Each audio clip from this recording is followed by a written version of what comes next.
Alam mo, isa sa pinakamasarap na pakiramdam ang pagmumotor ng long ride. Yung tipong pagsakay mo pa lang ng motor, pagpaandar ng engine, may mararamdaman ka ng kakaibang saya.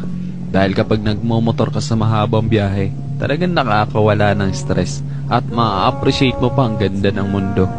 Yung tipong habang nagmumotor ka, masasabi mo na lang sa sarili mo na, wow, ang sarap palang mabuhay, ang ganda pala ng mundo.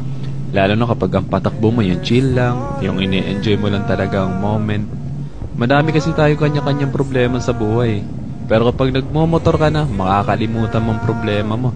Lalo na kapag maganda ang view, maganda ang kalsada, tapos hindi mo namamalayan, nagkakaroon ka na pala ng positive mindset dahil magaan ang pakiramdam mo eh. Kaya kapag stress ka na, kailangan mo lang din talaga minsan ng mahabang biyahe bilang isang pahinga eh. Ang weird no? Kasi nakakapagod magmotor pero ito yung pahinga ng gusto-gusto ng marami. Pero sasabihin ko sa'yo, hindi katawan ng napapahinga kapag ka nagla-long ride ka eh. Kundi yung utak mo, kundi yung sarili mo mismo. Kaya deserve mo rin mag-enjoy. Deserve mo makarating sa magagandang lugar. Deserve mo ng bagong experience, ng bagong kwento.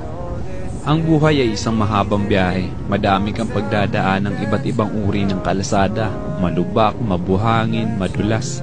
Kailangan mo lang din talaga maging maingat. At pwede kang huminto para magpahinga. Tapos, biyahe na ulit.